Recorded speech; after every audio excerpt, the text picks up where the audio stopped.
કેમ છો બધા? ક્યારે એવું થાય છે કે વાંચવા બેસો પણ બાજુમાં પડેલો ફોન તમને ધ્યાન જ નથી આપવા દેતો?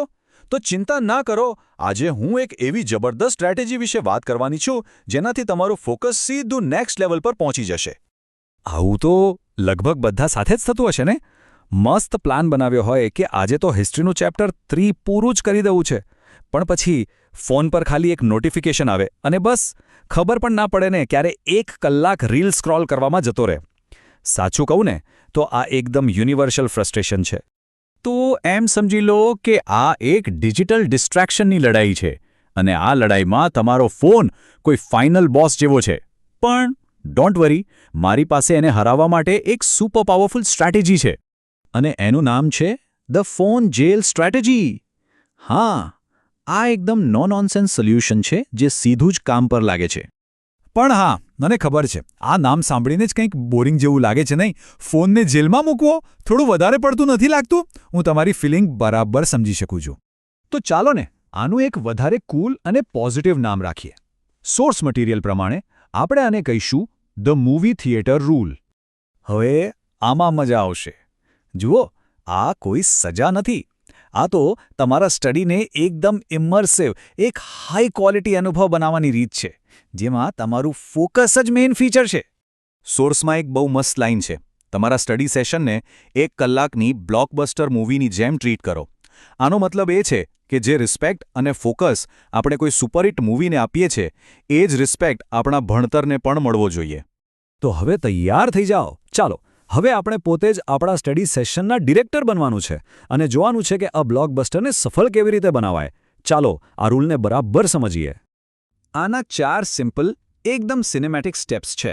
સૌથી પહેલું, સ્ટેપ 1, ગેટ યોર ટિકિટ. આનો મતલબ શું? મતલબ કે પાક્કું નક્કી કરી લો કે 1 કલાક તો મારે વાંચવા બેસવું જ છે. આ થઈ ગઈ કમિટમેન્ટ. બીજું, સ્ટેપ 2, સેટ ધ સીન. એટલે કે તમારું જે સ્ટડી ટેબલ છે એને એકદમ સરસ રીતે ગોઠવી દો.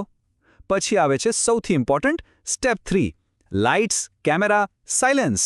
ફોનને સાયલેન્ટ પર મૂકીને ક્યાંક દૂર મૂકી દો. અને છેલ્લે સ્ટેપ 4, એન્જોય ધ શો. બસ હવે પૂરા ફોકસ સાથે તમારા ટોપિકમાં ડૂમી જાઓ. અને હવે વાત કરીએ હેપી એન્ડિંગની. આ રૂલ ફોલો કરવાના ફાયદા શું છે? એને આપણે ફૂલ HD ફોકસના રિવોર્ડ્સ પણ કહી શકીએ. આના ફાયદા એકદમ ક્લિયર છે. ટોપિકની સમજણ ઊંડી થશે, યાદશક્તિ મજબૂત બનશે અને શીખવાની સ્પીડ પણ વધશે. અને સૌથી ઇમ્પોર્ટન્ટ, પછી મોજ મસ્તી કરવા માટે વધારે ફ્રી ટાઈમ મળશે, કારણ કે કામ જલ્દી અને સારી રીતે પતી જ જશે. તો પિક્ચર અહીંયા પૂરું થયું કે પછી પોસ્ટ ક્રેડિટ સીન પણ જોવો છે? કારણ કે મારી પાસે તમારા માટે એક નેક્સ્ટ લેવલ ટેકનિક પણ છે. હવે આવશે અસલી મજા. નેક્સ્ટ લેવલ છે ધ બ્લર્ટિંગ મેથડ. આને તમે તમારા મગજનું સ્ટેટસ અપડેટ સમજી લો. ફોન જેલથી જે સુપર ફોકસ મળ્યું એનો ઉપયોગ કરીને પરીક્ષા માટે કેટલું યાદ છે એ ટેસ્ટ કરવાની આ એક જબરદસ્ત રીત છે. તો બ્લર્ટિંગ એટલે શું? બહુ જ સરળ છે. એક ચેપ્ટર વાંચ્યા પછી એક કોરું પાનું લો અને તમને જેટલું પણ યાદ હોય એ બધું જ એના પર લખી નાખો.